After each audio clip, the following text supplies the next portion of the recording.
మా సమస్యలపై నిష్పక్షపాతంగా పనిచేసిన పోలీసు అధికారులను మా సమస్యలకు పూర్తి పరిష్కారం లభించే వరకు బదిలీ చేయకుండా ఉండాలని అదాని గంగవరం నిర్వసిత ఉద్యోగుల సంఘం ప్రతినిధులు ప్రభుత్వానికి విజ్ఞప్తి చేశారు. కొత్తదిబ్బపాలెం గ్రామ దేవతల ఆలయ ప్రాంగణంలోని మీడియా సమావేశం నిర్వహించారు. ఈ సమావేశంలో ప్రతినిధులు మాట్లాడుతూ మా ప్రాంతంలోని గంగవరం పోర్టు వస్తే గంగవరం దిబ్బపాలెం గ్రామ యువతకు మేలు జరుగుతుందని ఎంతో ఆశపడి సుమారుగా 1843 ఎకరాల భూమిని ₹1 ఇవ్వడం జరిగిందన్నారు. పోర్టు ఏర్పడిన తర్వాత నిర్వాసిత ఉద్యోగులుగా జీపీఎస్ కేటగిరీలో దెబ్బపాలెం గ్రామానికి 300 ఉద్యోగాలు, గంగవరం గ్రామానికి 300 ఉద్యోగాలు ఇవ్వడం జరిగిందని తెలిపారు. అయితే అప్పటి నుండి ఇప్పటి వరకు చాలీచాలని జీతాలతోటి నిర్వాసిత ఉద్యోగులు అనేక ఇబ్బందులు ఎదుర్కొంటున్నారని, దీనిపై ఎన్నో పోరాటాలు, ధర్నాలు, నిరసనలు చేసినా తమకు పూర్తి న్యాయం జరగలేదని ఆవేదన వ్యక్తం చేశారు. పోర్టు నిర్మాణం కొరకు గంగవరం, దిబ్బపాలెం, జాలారిపల్లిపాలెం, చిన్నపల్లిపాలెం, అలాగే శ్రీనగరం, దిబ్బపాలెం ఈ 5 గ్రామాలు కలిపి గంగవరం పోర్టు వస్తే మా జీవితాలు బాగుంటాయి కదా అని చెప్పి 1843 ఎకరాల భూమిని ₹1 చొప్పున గవర్నమెంట్కి ఇవ్వటం జరిగింది. గంగవరం పోర్టు నిర్మాణంలో భాగముగా మాకు ఉద్యోగాలు లేవని ముందుగా చెప్పేటప్పటికీ మాకు ఉద్యోగాలు ఇంటికో ఉద్యోగం ఇవ్వాలని చెప్పేసి ఉద్యమం చేయడం జరిగినది. ఉద్యమంలో భాగంగా ఒక ప్రాణం కోల్పోయాం. అనేక మంది కేసులు కూడా పెట్టుకోవడం జరిగినది. ఆ తర్వాత మేనేజ్మెంట్, గంగవరం పోర్టు మేనేజ్మెంటు దిగివచ్చి దిబ్బపాలానికి 300 ఉద్యోగాలు, గంగవరం గ్రామానికి 300 ఉద్యోగాలు ఇస్తామని చెప్పి మాకు హామీ ఇచ్చి ఉన్నారు. హామీలో భాగంగా 300 ఉద్యోగాలు దిబ్బపాల కాలనీ వరకు 1 సంవత్సరం ముందుగా ఇచ్చారు. రెండో దఫలో గంగవరం గ్రామస్తులకు 300 ఉద్యోగాలు ఇచ్చారు. ఉద్యోగాల నుంచి పేరు చెప్పి మోసపూర్వకమైన జీపీఎస్ అని చెప్పేసి షాప్స్ అండ్ ఎస్టాబ్లిష్లో మమ్మల్ని ఉద్యోగాలను పెట్టి మమ్మల్ని పర్మనెంట్ ఎంప్లాయీస్గా చూపించకుండా కాంట్రాక్ట్ బేసిక్లో చూపించి ₹4,772 మాకు జీతం ఇచ్చి ₹3,700 బేసిక్తో ఇప్పటి వరకు కూడా 16 సంవత్సరాలు అవుతుంది నేటుకు. ఇప్పటి వరకు కూడా ఆ బేసిక్ని పెంచకపోవటము, అక్కడ ఉద్యోగం చేస్తున్న కార్మికులకు ఎటువంటి మౌలిక సదుపాయాలు కల్పించకపోవటము, అలాగే వైద్యం కల్పించకపోవటము, జీతం పెంచకపోవటము, ఇటువంటి బాధలతో ఉండేటప్పుడు దఫాలుగా మేము మేనేజ్మెంట్ని అడగడం జరిగింది. కల్పిస్తాం, అదిగో మీ భవిష్యత్తు బాగుంటాయని చెప్పుకుంటూ వస్తూ ఈలోపే అది గంగవరం పోర్టు వారు కార్మికులతో కానీ నిర్వాసితుల ఎంప్లాయీస్తో కానీ ఎవరితో చర్చించకుండా అదాని వరకు అప్పగించి వెళ్ళిపోయారు. అదాని పోర్టు వారు వచ్చిన తర్వాత అదాని వాళ్ళతో మేము దఫాలుగా చర్చలు జరపడం జరిగింది. మాకు మెర్జ్ కాలేదు, మెర్జ్ అయిన వెంటనే మీ భవిష్యత్తులు బాగుంటాయి, మీకు బంగారు బాట కల్పిస్తామని చెప్పేసి మోసపూర్వకంగా మాకు మాటలు చెప్పి ఎటువంటి కార్యక్రమాలు చేయనివ్వకుండా అడ్డుపట్టుకోవడం జరిగింది. ఈలోపు మర్జీ అయిపోయింది. మర్జీ అయిన వెంటనే మమ్మల్ని పట్టించుకోకుండా గాలికి వదిలేశారు.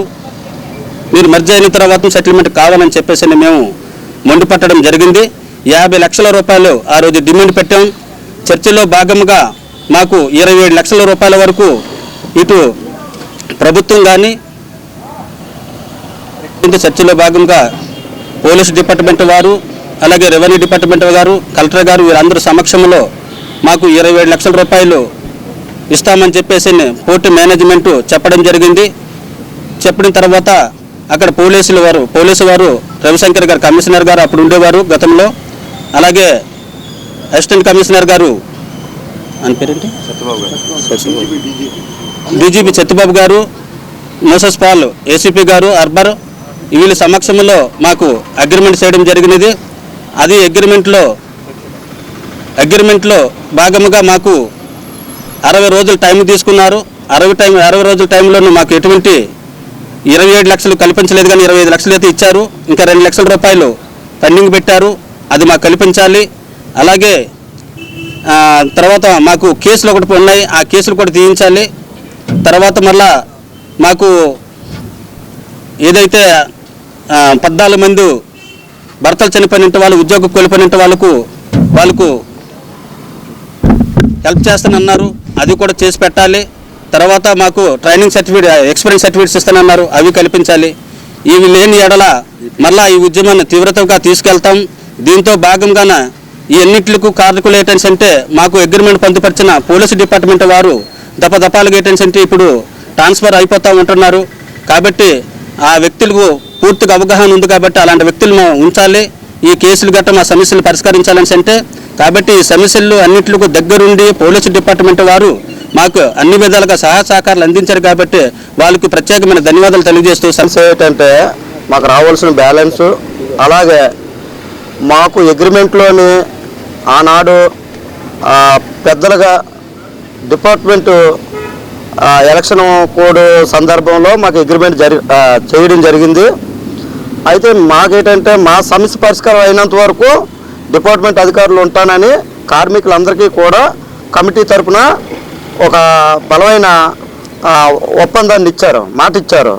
కానీ ఈ ఎలక్షన్ అయిపోయిన తర్వాత ప్రభుత్వ పరంగా ఉన్నంత అధికారులందరినీ ఈ ట్రాన్స్లేషన్ చేయడం వల్ల మేము ఆందోళన చెంది ఈ ప్రెస్ మీట్ పెట్టడం జరిగింది. ముఖ్యంగా ఏంటంటే మా సమస్యలు ఏంటంటే పూర్తిగా సమస్య పరిష్కారం అవ్వలేదు. ఇక్కడ మా కార్మికులకి 27 లక్షల ఒప్పందంలో భాగంగా 25 లక్షల రూపాయలే ఇచ్చారు. తక్కువ 2 లక్షల రూపాయల బ్యాలెన్స్ ఉంది. అలాగే మా కార్మికుల్ని అక్రమంగా ఒక 5గురిని తొలగించడం జరిగింది. వారికి ప్యాకేజీ ఇస్తాను. ప్రధానమైన అధికారులు 3 బదిలీ అయిపోయారు, ఒక వ్యక్తి మాత్రమే ఉన్నారు. మాకు వారం కిందట తెలిసింది ఈ విషయం. మా కార్మికులు ఆందోళన చెంది ఈ కమిటీ దృష్టిలో పెట్టడం వల్ల ఈ ప్రెస్ మీట్ ఏర్పాటు చేసాం. మాకు ఇమ్మీడియట్లీ ఏంటంటే ఆ ఒక వ్యక్తిని మీరు జిల్లాలో ఎక్కడైనా ఉంచండి, మాకు అబ్జెక్షన్ ఏం లేదు. ఎందుకంటే అదానీ మేనేజ్మెంట్కు, కార్మికులకు, కమిటీకు మధ్యవర్తిగా ఆయన మాత్రమే ఉన్నారు.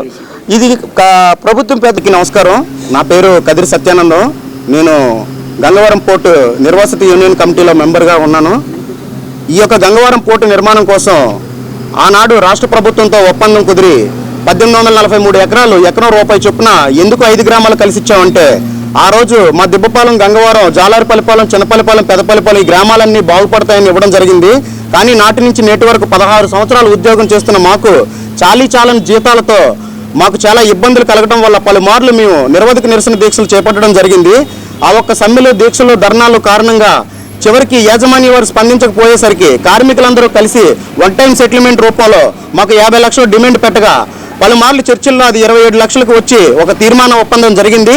ఆ తీర్మాన ఒప్పందం ఏంటంటే ప్రభుత్వ అధికారుల చేత, పోలీస్ శాఖ వారు, డిపార్ట్మెంట్ వారి చేత జరిగింది. ఆ పోలీస్ శాఖ డిపార్ట్మెంట్ వల్లే ఈరోజు మాకు ఈ యొక్క ఒప్పందం జరిగింది. మా యొక్క కష్ట నష్టాలు, మా బాధలన్నీ ఆ డిపార్ట్మెంట్ వారికి తెలుసు, పోలీస్ శాఖ వారికి. ఈ యొక్క పలుమార్లు బదిలీలు కారణం వలన ఈ రాష్ట్రం ప్రభుత్వం చేస్తున్న నిర్ణయాల వల్ల సిపి గారు, డీసీపీ గారు కూడా బదిలీ కావడం జరిగింది. మాకు ఉన్నది ఒకే ఒక్క ఈ ఆర్బారు ఏసీపీ గారు ఒక్కరే ఉన్నారు, గౌరవనీయులు మోసెస్ పాల్ గారు.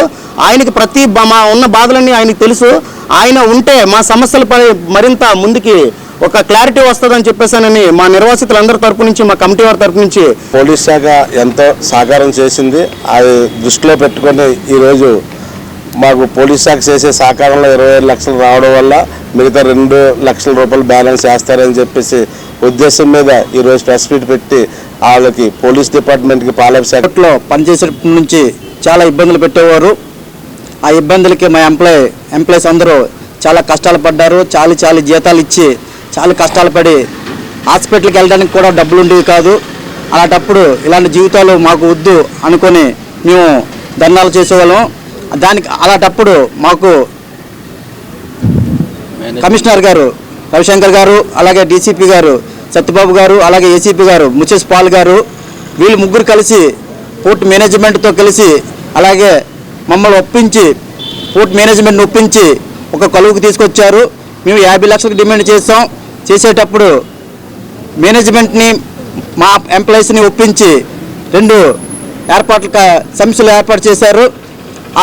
ఆ మీటింగ్లో మా సమస్యలు క్లియర్ అవ్వలేదు.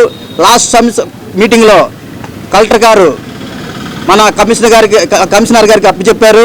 ఈరోజు తేలిపోతే స్టీల్ ప్లాంట్కి చాలా ఇబ్బందులు వస్తాయి, దానివల్ల స్టీల్ ప్లాంట్లో ఉన్న ప్రజలందరికీ చాలా నష్టాలు వస్తాయి. కాబట్టి ఈరోజు సమస్య ఎలాగైనా క్లియర్ అవ్వాలనేసి అంటే అప్పుడు కమిషనర్ గారు రవిశంకర్ గారికి అప్పచెప్తే అప్పుడు డీసీపీ గారు సత్యబాబు గారు, అలాగే ఏసీపీ గారు ముసేష్ పాల్ గారు కలిసి